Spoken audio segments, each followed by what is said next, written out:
Welcome everyone, it's your favorite bard, Korak the Bard, and today I'm presenting to you a debate that my opponent swore up and down I wouldn't have the balls to post online.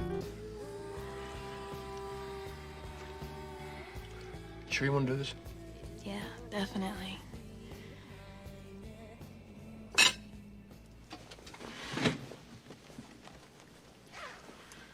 Rock and roll.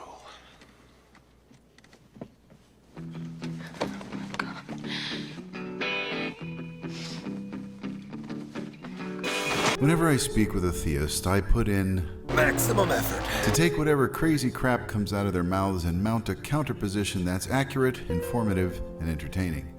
And that's part of the fun, is deciding how I'm going to frame my opponent. For example, I've used Dave Thomas to represent my opponent Dave, Ben Affleck for Ben C., etc. It's all good fun. But this kid, Honesty Owl, formerly known as Hell World, can't imagine why he changed his handle. He's getting the opposite of Maximum effort! You see, I was working on this anime-style introduction because with a name like Honesty Owl, formerly known as Hell World, it just lends itself to an Attack on Titan kind of opening. You know, lots of drama, up-tempo music. But no, none of that. Not for Honesty Owl. For you, I deliver a mostly drunk, entirely bored bard. Bane of the Owl. That's the most creative effort you're getting out of me today, Flappy Bird. This kid challenged me to a debate in which he offered a variety of topics, of which I chose one, and once begun, not only spun his wheels for an interminable period, defining, defending, and deflecting on slavery, but following our debate decided to taunt me as if I were afraid that I'd been so utterly defeated that I wouldn't dare post our conversation on my channel. Well, instead of offering commentary, clips, quips, and occasionally breaking into song, Cut that out! Cut that out! I'm simply going to post the conversation here as it is. The Owl has declared repeatedly that his win was so overwhelming that it should be apparent to all who view it, so I dare not offer my own interjections lest I pollute his perfect work. In this version, I'm going to edit out portions that had technical difficulties because recording these conversations on Twitter, on Twitter, on X. We all know how Elon hates dead naming. Any weasel, because I had to record this conversation on a platform purchased for $40+ billion that's now worth $1.95, we had quite a few technical glitches which have been edited for time because listening to a conversation on a potato is a one-way ticket to a migraine. But knowing that my dear opponent Honesty Owl would see this as a sign that I'm trying to hide something, I will post the full, unedited conversation in another video, and you can judge for yourself whether it's worth listening to, given the fact that it's full of technical glitches, and also the owl talks for longer, which, if you spend any time listening to the following conversation, you'll quickly see the futility of trying to figure out what the fuck he's talking about. I finally know what it's like to address the real-life Zach Galifianakis from The Hangover. You were literally too stupid to insult. Thank you. If you're so inclined, drop a note in the comments and let us know who you think presented a better argument, and feel free to continue the conversation on Twitter, X. Whatever you want to call it, you know where I'm at, where the owl still flies about, shamelessly spreading his useless opinions. And without further ado, I present to you Honesty Owl and his submission as a shining example of the Dunning-Kruger effect. All right, welcome everybody to the Atheism 101 experience. I'm your favorite bard, Korak the Bard, and today I am debating Honesty Owl. The main subject of debate is a God required for morality? I will be defending secular humanism and arguing against theism, and my esteemed guest, Honesty Owl, will be arguing the opposite position. Thank you for joining us, Honesty Owl. I will give you the floor to start. Okay, so I don't really have notes or anything. But I mean, since we're not doing opening statements, I mean, I guess all I can. Well, you could do an opening statement if you like, or if you just want to start a discussion. Well, if you have questions. The thing is, if I was going to make like an opening statement, you know, it was going to be like predicated on, you know, like the cumulative argument for Christianity. But since you put the main focus on morality. I guess I don't know. I guess here, let me just ask you, what if I was to ask you how you define moral values, and I was, to tell you to do it without like a circular definition, how would you define morals? Okay, it's a great question. Yeah, let's start that way. How would I define morals? I promote secular humanism, and what that means is, in a very general sense, if you can agree subjectively that wellness is preferable to harm, then we can make objective determinations on whether something was good or bad. Wait, say that again. Say that first part again. So yeah, if we agree subjectively to the rules of secular humanism, which is in a general sense, you prefer wellness over harm. If we can subjectively agree to that premise, then we can objectively make determinations whether something increased wellness or added to harm. So your objective definition for moral values is... I don't have an objective definition for moral values. Okay, but that's what I was asking for. I was asking if you could define morality in an objective sense, but see, that's the... So okay, so well, that's where the issue is. See, okay. Any again, it's like, and I've said this to a lot of people, and I don't think people get it.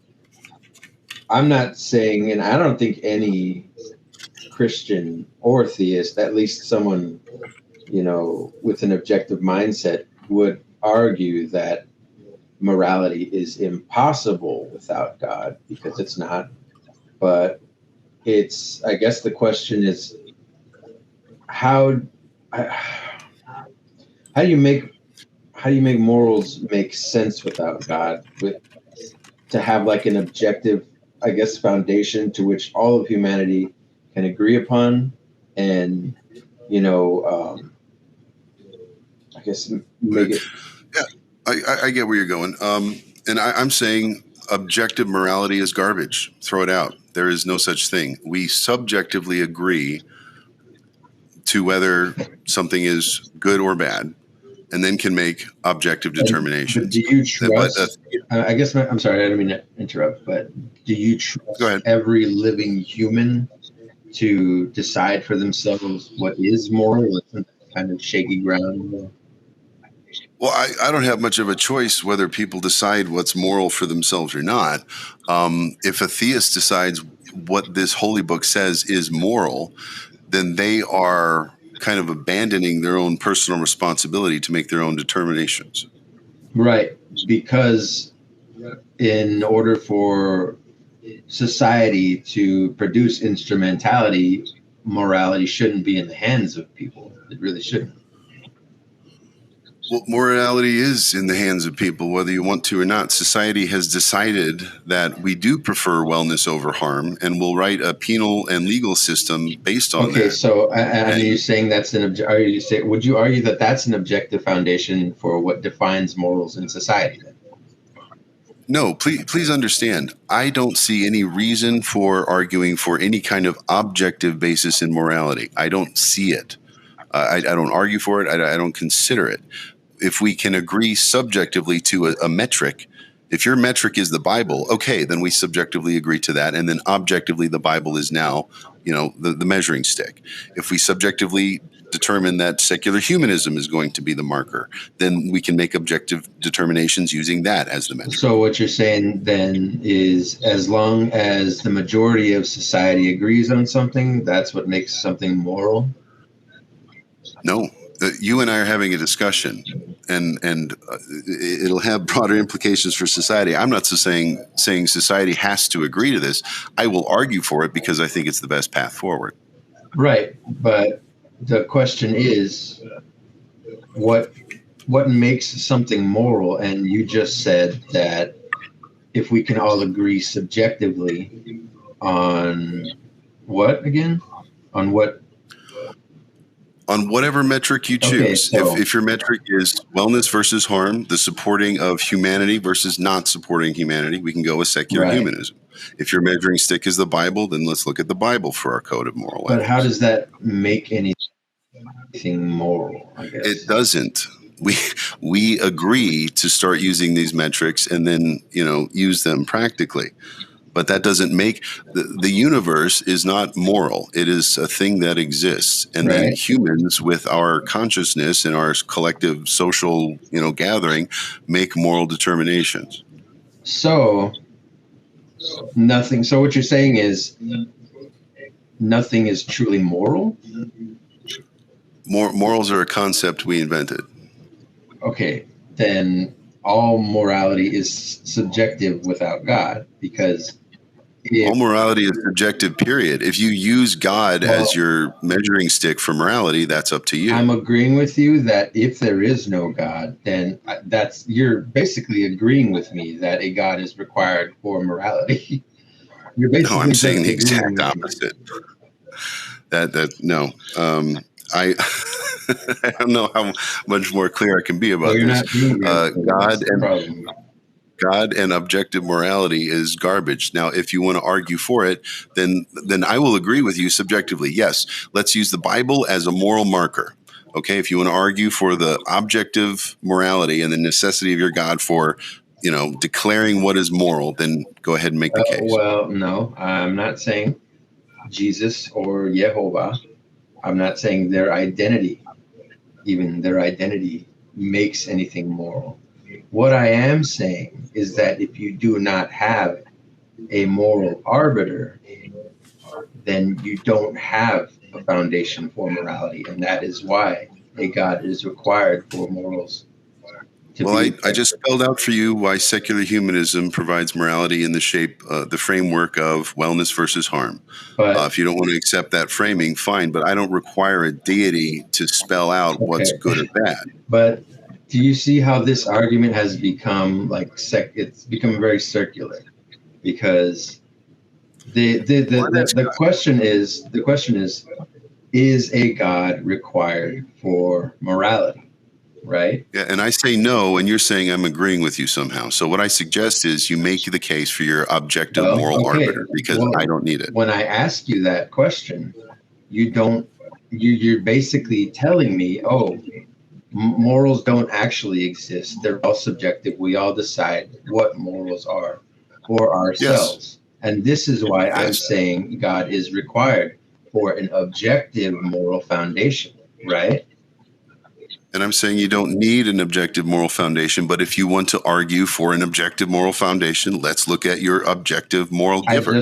I just made my case. I'm not saying Jehovah has,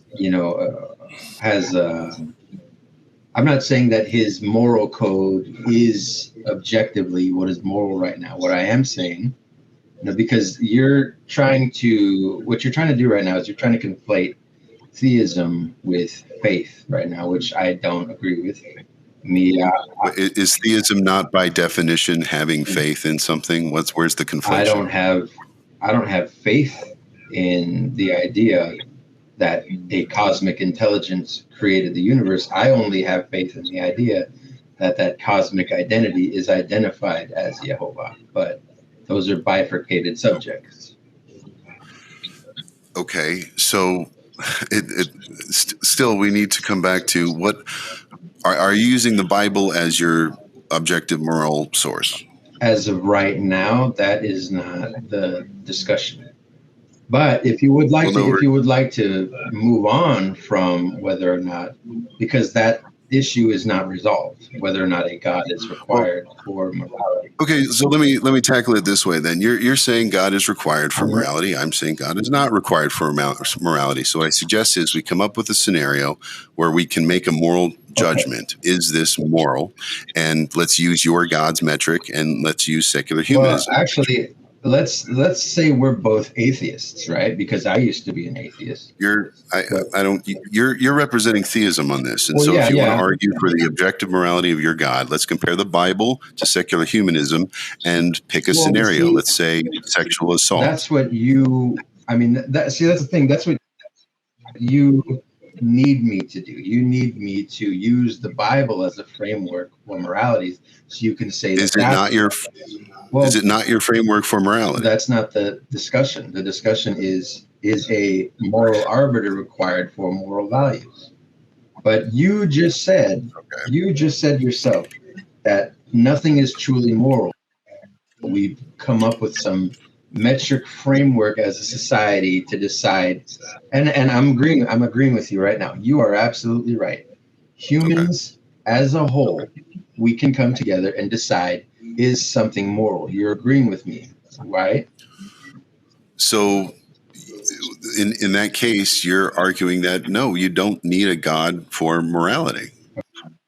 Okay, so you can avoid my question, and that's fine. No, I'm saying we agree. Yes, Okay. you've agreed with me. Yes, we don't need a God for morality. So we're agreeing that on the metric, right? That if humans, like say Americans, cohesively, unanimously decide if something is moral, are you saying that's a moral foundation? It's one you can point to that it's one you can point to that's been established by a civilization. So by that standard, are you saying slavery was moral in America when we all decided? Using secular. I see where you're going with this. No, using that's why my metric isn't the popular vote. It's secular humanism, and that it does not allow for slavery with my. Why not? Model. You just said everybody agrees together.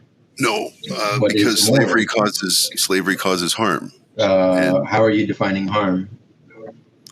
Well, because here's the thing.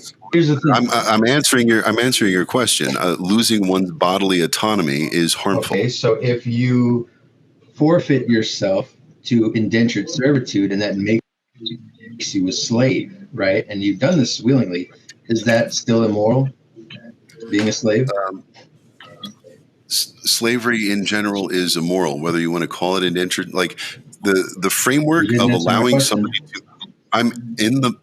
I need a paragraph, okay? And there's a whole answer, and at the end there will be a complete answer. So just give me a second. You're reading from a paragraph? No, I'm giving you an answer that's going to require about a paragraph. So give me a second. So let me. Okay, so before we move forward, I want to. I'm not. You asked a question, and I'm in the middle of answering it. Right. So but I just want to preface what you're about to say really quick. You're saying that answers like this require complex explanations, right?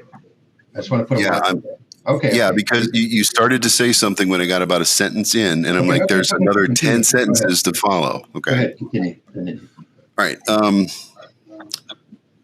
right. Slavery and indentured servitude are not things that would be a thing under secular humanism. It causes harm and therefore would not be legal. You couldn't, even if you wanted to throw yourself to somebody as a slave, people are not commodities and will not be treated as such under secular humanism. So whether you want to call it indentured servitude or slavery or whatever, that kind of interaction where your body is no longer your own is not acceptable.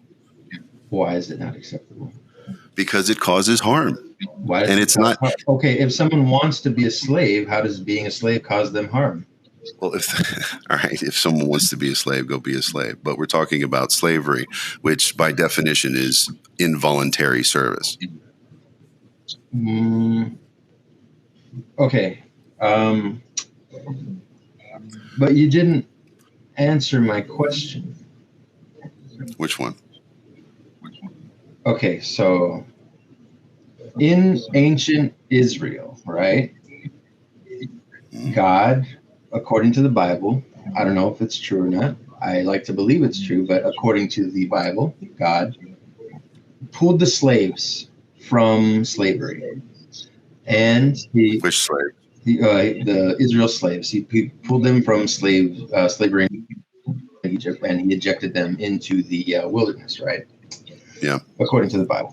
And according to the Bible, these Israelites hated that so much that they wanted to be slaves again. They literally, they missed being slaves because they had access to, food, shelter, et cetera, et cetera. So if a person wants to be a slave, I guess I'm just asking, how is that immoral by your standard? All right. wanting to wanting to be a slave, if you want to be a slave, I don't even really kind of know what the hell you're talking about. The Israelites wanted to go back to being slaves, so why didn't they go back to Egypt? They wanted, because they literally missed being slaves because it was easier to be a slave. They had access, they had protection, they had access. So why didn't they go back to Egypt? I mean, I haven't, to be honest. I don't recall any Bible verse that says the Israelites wanted to go back to being slaves, but unfortunately they couldn't find their way back to Egypt. Well, you know what happened to the Pharaoh according to the Bible at the time. Though that army was wiped out, But anyways, I mean, that's going into that's like straw manning, It's like going into like fine, but the Bible and stuff. But what we're talking about is morality right now, and I'm asking. Yeah, so let's start with the baseline. From your perspective, you, not your Bible, nothing. Yet your opinion is slavery on its face immoral.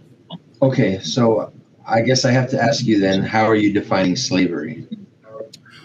Involuntary servitude to a master. So to not want to be controlled by someone and being forced. It has nothing to do with want. Your bodily autonomy is removed, and you are now property of this person. That is the definition of slavery. If your bodily autonomy is removed, doesn't that mean it's against your will? Yes, involuntary servitude. What? Okay, so absolutely, I don't agree with. I absolutely don't agree with chattel slavery or involuntary slavery. I don't agree with that. So is slavery, as we have defined it here today, moral according to your opinion? Okay, so by your definition of slavery, what you're saying is someone held against their will and forced to be a slave, right? Just for posterity, I'm pulling it up. A person who is forced to work and obey another and is considered to be their property. Against their will, right? All it says is a person who is forced to work for and obey another and is considered their property. So we're going by Google's definition of slavery? The fucking dictionary. All right, what definition of slavery do you want to go with? Well, I mean, like there's different kinds of slavery. That's why I'm asking. And what's your definition of slavery? It depends. What kind of slavery are you asking about? Because what is your definition of the word slavery? There is no objective definition for slavery because there's different kinds. Oh, now we're arguing. This is the problem with theists because we can't even get off first base on what the fucking words mean. We're having to split hairs on what slavery means. And I just looked up the dictionary definition. If you have a better definition, then provide one. Okay. So just I'm going to help you out here. Okay.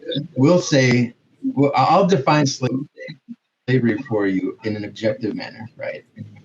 A slave is somebody forced to do things held against their will. Can we agree upon that as an objective binary for what a slave is?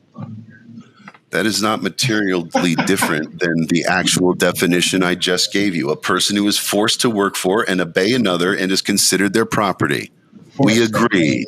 So forced as in against their will, right? Unless you want to split hairs over the definition of forced, yeah. No, forced is pretty objective. That means against their will. So, okay, yes. It is absolutely wrong to have to be a slave against your will. I completely agree with that. Okay, we agree. Slavery is immoral. Thank fucking Odin. Now we can move to the next step. What does your Bible have to say about slavery? Because before you answer, I'll tell you, secular humanism, under that umbrella, slavery is not allowed. So what does your objective lawgiver book say? About slavery? Yeah.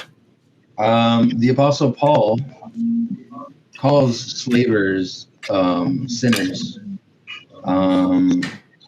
Many times in the New Testament, actually, I think it's every time in the New Testament, the word slave transliterates to servant. So what it actually means is student. So I guess my question to you is, what do you think the Bible says about slavery? Or in other words, what do you think the Bible, as it stands right now, as a doctrine for modern Christians, what exactly do you think it says for Christians to do with slaves? Or should Christians own people? I guess that's what I'm asking. I think the entire Bible's record on slavery is abominable, because if you're a creator of the universe and you want to make moral proclamations to your creation and make sure that nobody gets it fucking wrong, if you and I agree, as we just did, that slavery is immoral, your God didn't make that clear, because in the Old Testament, he gives specific instructions on how to buy and keep slaves depending on their nationality and their culture. And in the New Testament, you just gave a vague reference to Paul, but Paul says, and Jesus says, slaves, obey your masters, even the cruel ones, because that will give glory to God. That is the only word that they have to say about slavery. Nowhere in the Bible does it say, by the way, don't fucking own slaves. Actually, it does kind of say that, and I can get these. Book, chapter, and verse. Book, chapter, and verse. Where does it say don't own slaves? Be patient. I'll get that for you right. Oh, wait. You want like a concrete, like, okay, so that's the problem with this argument here, right? Jesus. No, like I can point to Exodus 21. I can point to Romans 11. What verse can you point to? You can point to Levitical laws all day, and all I really have to say to you to that is that you don't know how covenants and covenant ordinances work, and that's the fuck I don't. Jesus came to make a new blood covenant, so you didn't have to sacrifice pigeons and bulls like they used to in the old temples. Right. Congratulations, that's the new covenant. But he didn't say. He said fuck all about slavery, other than slaves are to obey their masters. Jesus didn't. So you and I agree that slavery is immoral. So why doesn't your objective moral lawgiver agree with us? Jesus didn't say to shoot people in the face. Does that mean it's okay for us to do that according to the Christian Bible? Are you going to answer my question? Why don't you? Okay, well, that's the thing. I am answering your question. Remember the little marker I told you? Why?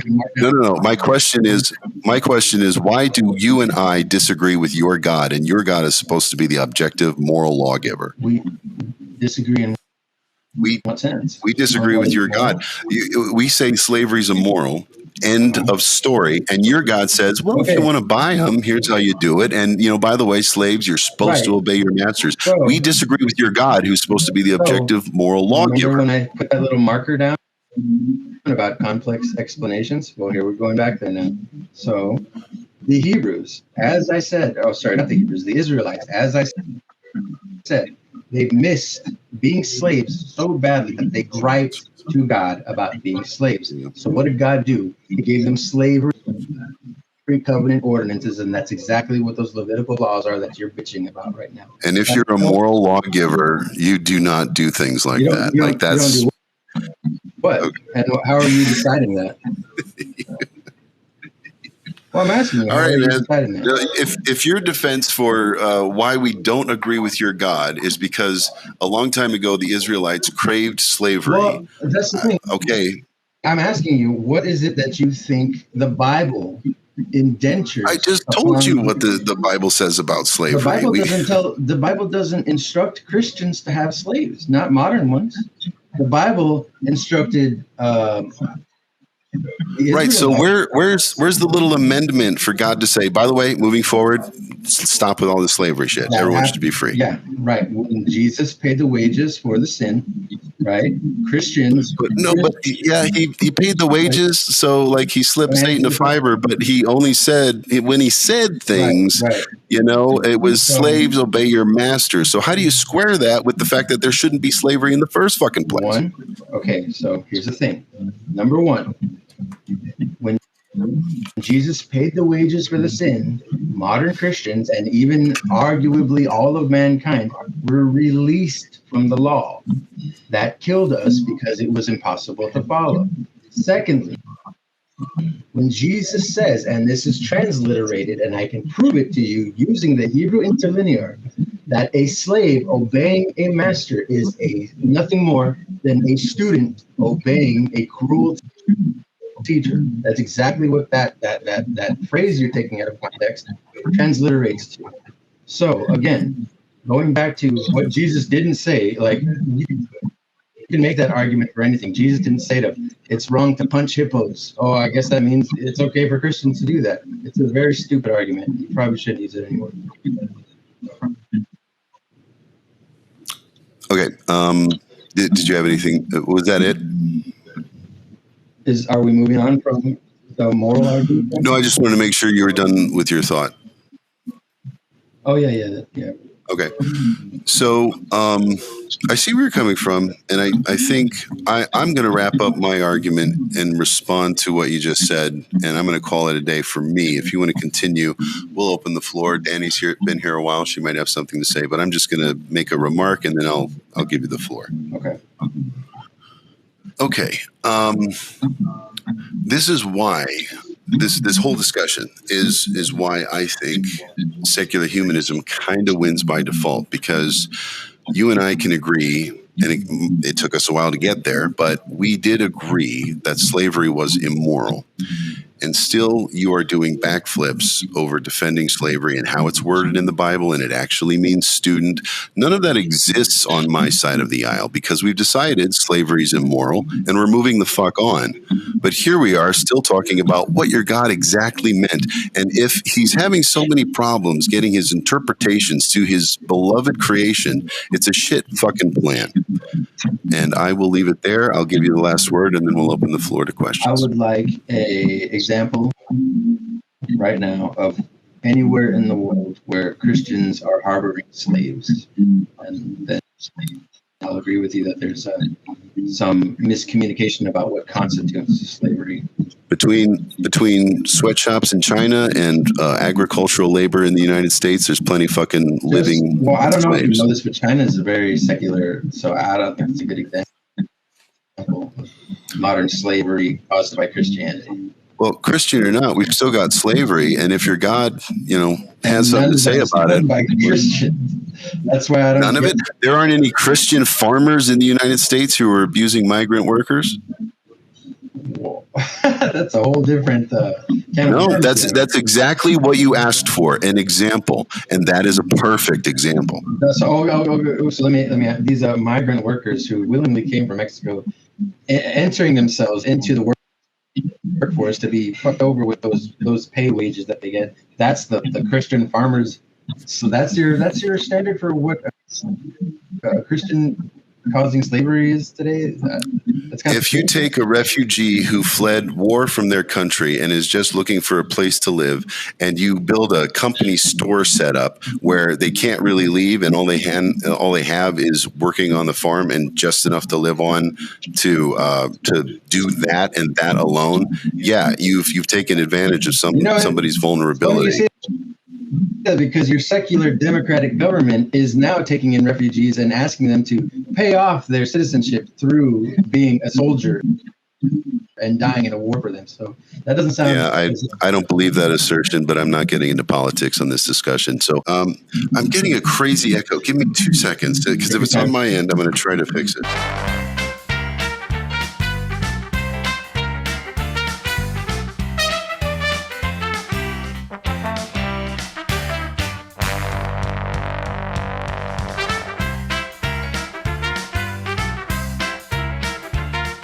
If you endured all of that, you have the patience of a saint and my appreciation.